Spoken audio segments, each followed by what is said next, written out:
adaptation, any attribute of organism, morphological, physiological behavior that enables organism to survive and replace in its habitat। तो ये किसी भी organism का वो attribute का मतलब वो एक आदत हो सकती है, कोई भी बिहेवियर हो बिहेवियरल मतलब उसका व्यवहार की हो सकती है। फिजियोलॉजिकल मतलब वो शरीर के अंदर कुछ फंक्शनल चेंज कर सकता है। मॉर्फोलॉजिकल का मतलब शरीर की बाहरी स्ट्रक्चर में चेंज कर सकता है, जो कि उस ऑर्गेनिज्म को अपने आसपास के हैबिटेट में रहने के लायक बनाती हैं और वो अच्छे ढंग से सर्वाइव करेगा और अच्छे ढंग से रिप्रोडक्शन कर सकता है।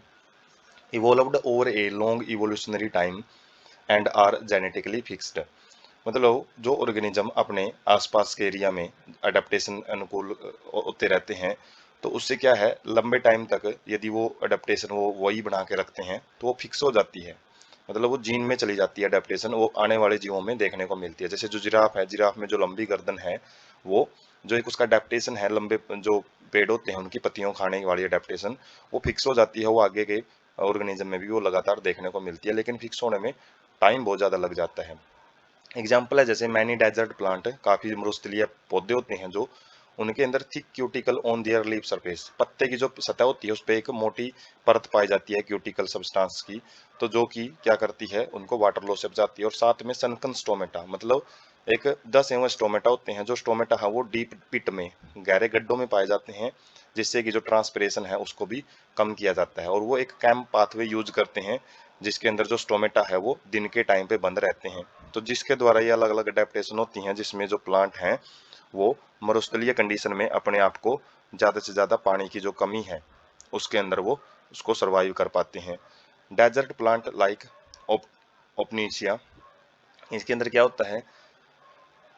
Leaves are reduced to spines, जो पत्ते हैं वो कांटों में तब्दील हो जाते हैं, और जो फोटोसिंथेसिस है वो स्टेम्स के द्वारा की जाती है। तो स्टेम्स क्या करते हैं, उसमें फोटोसिंथेसिस करेंगे, और जो पत्ते हैं वो अपने आप को मतलब रिड्यूस करने के लिए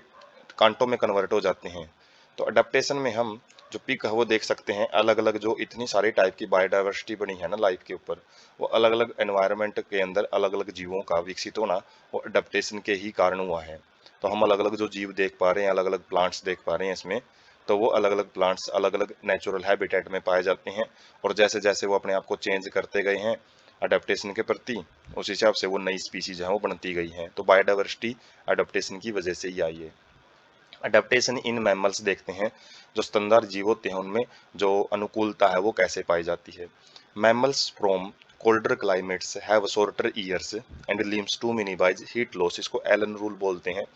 तो जो ठंडे एरिया के अंदर जो मैमल पाए जाते हैं उनके कान तो छोटे होते हैं, और जो हाथ पैर वगैरह वो भी छोटे होते हैं, ताकि वो क्या कर सकें, जितना ज़्यादा उनका सरफेस एरिया होगा उतना ज़्यादा हीट लॉस कर पाएंगे। और जितने छोटे होंगे ये कान वगैरह होते हैं या फिर हाथ पैर, उतना ही वो हीट लॉस को कम कर पाते हैं। ये एलन रूल कहता है, एलन साइंटिस्ट ने रूल दिया था ये।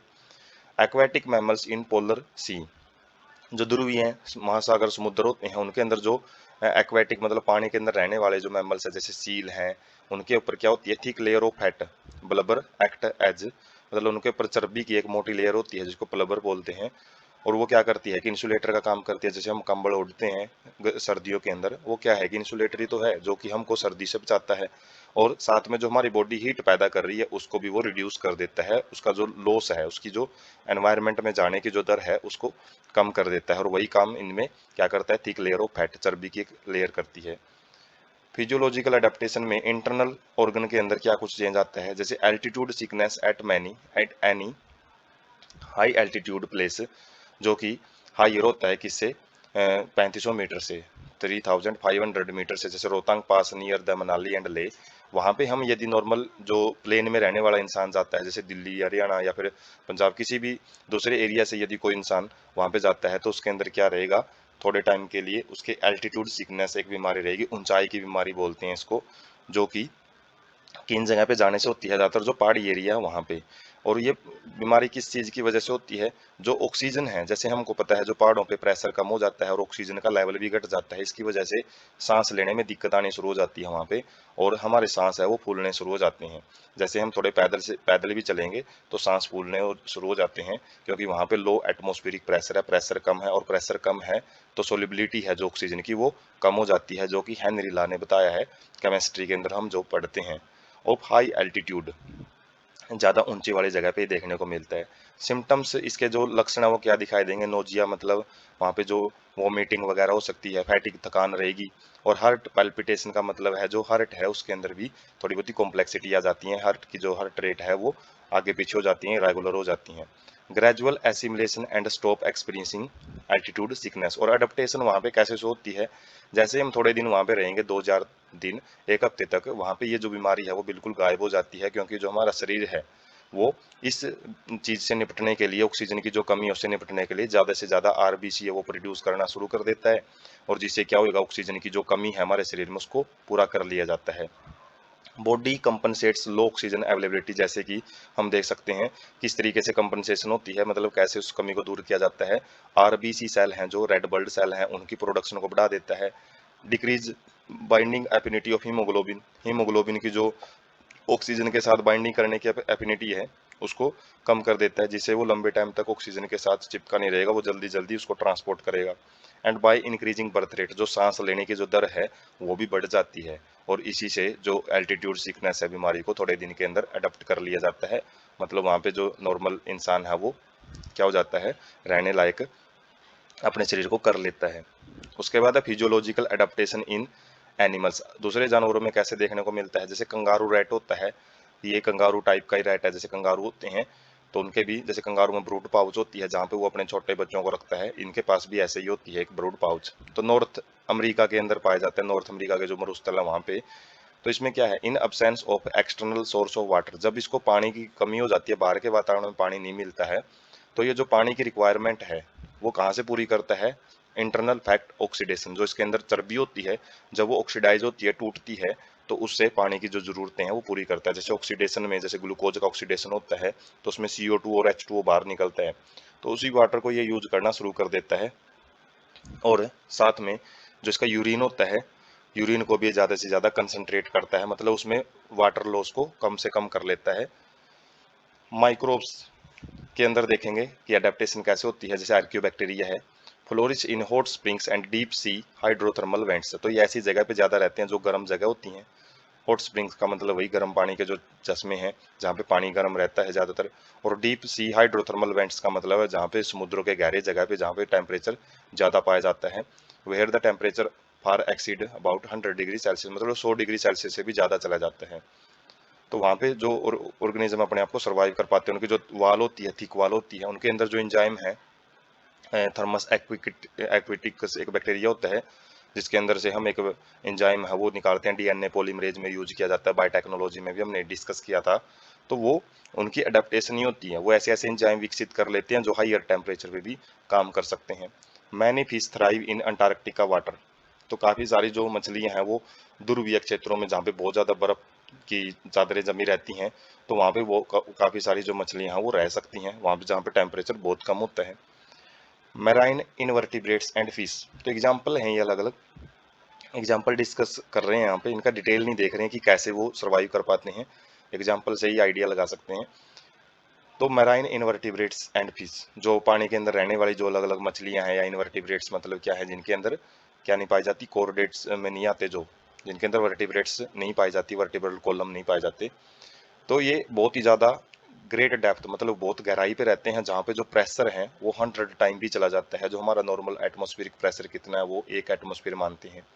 और जैसे जैसे हम पानी के नीचे जाते रहेंगे तो प्रेशर है बढ़ता रहेगा, और वो 1 एटमॉस्फेयर प्रेशर से भी 100 गुना ज़्यादा चला जाता है, वहाँ पे भी ये जीव रह सकते हैं। अब यदि ऐसे जीवों को हम बाहर निकाल के लेके आए, जैसे मछली है उसको 100 एटमॉस्फेरिक प्रेशर से 1 एटमॉस्फेरिक प्रेशर पे लेके आएंगे तो उसका जो शरीर है वो फैल जाता है। क्यों? क्योंकि वो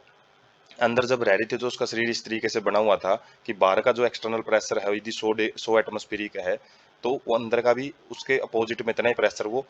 लगा रही थी, लेकिन जैसे ही हमने बाहर निकाल लिया उसको, बाहर का प्रेशर तो क्या हो गया, 1 एटमॉस्फेरिक रह गया, लेकिन उसका शरीर तो 100 ही निकाल लगा रहा है ना उसके बेस पे, तो जिसकी वजह से उसका शरीर ज़्यादा से ज़्यादा फैल जाता है। तो कंगारू रैट है, ये हम देख सकते हैं चलता भी ऐसे कंगारू के जैसे उछल उछल के चलता है ये, और ये क्या करता है, अपने जो वाटर लॉस को कम से कम करने के लिए फैट ऑक्सीडेशन से पानी लेता है और यूरिन को भी कंसंट्रेट कर लेता है। उसके बाद behavioural adaptation in desert lizard, जो मरुस्थलीय छिपकलियाँ होती हैं वो कुछ अपनी आदतों में सुधार कर लेती हैं, जैसे इनके पास फिजियोलॉजिकल एबिलिटी नहीं होती कि वे शरीर के ऑर्गन्स में काम करना, मतलब जो शरीर के ऑर्गन को ही ऐसे डेवलप कर लें ताकि अडेप्ट हो सकें, मतलब कॉन्स्टेंट बॉडी टेम्परेचर बना के रख पाएं।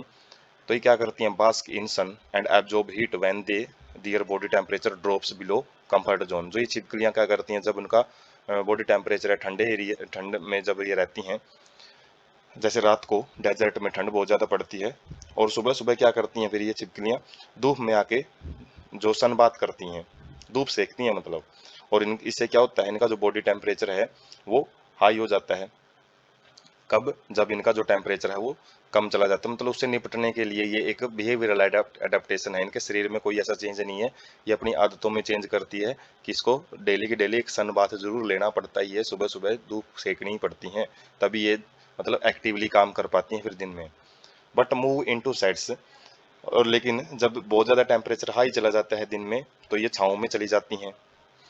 सम species make burrows into soil to hide and escape from above ground heat. तो कुछ जीव है जो बिल बना के रहते हैं, जैसे चूहे वगैरह, सांप वगैरह। और ये बिल में क्यों रहते हैं, ज़्यादातर समुद्र जो हमारे डेजर्ट होते हैं, डेजर्टों में बिल वाले जीव ज़्यादा पाए जाते हैं, बिल बना के रहते हैं जो, क्योंकि जो सरफेस पे ज़्यादा हीट है उससे बचने के लिए ये इस बिहेवियरल एडेप्टेशन का यूज करते हैं। उसके बाद है, जैसे ये देख सकते हैं हम, जो एक डेजर्ट लिजार्ड है, ये क्या करती है, सूरज की किरणों को सोखती हैं, और इवेपोरेशन वगैरह जो होता है, इसकी अलग अलग कंडीशन है, थर्मल रेडिएशन है, कंडक्शन है, थर्मल रेडिएशन टू स्काई है, कन्वेक्शन है। तो ये अलग अलग प्रोसेस के जरिए जो हीट है, ज़्यादा हीट उसको बाहर छोड़ती है, ब्लू निशान जितने भी देख रहे हैं हम, ये बाहर छोड़ रही है हीट को। और थर्मल रेडिएशन है, डायरेक्ट सोलर रेडिएशन है, इससे क्या कर रही है, ये हीट को एब्जॉर्ब कर रही है। तो इसी हीट गेन लॉस से ये अपने बॉडी टेम्परेचर को क्या करती है, बनाए रखती है।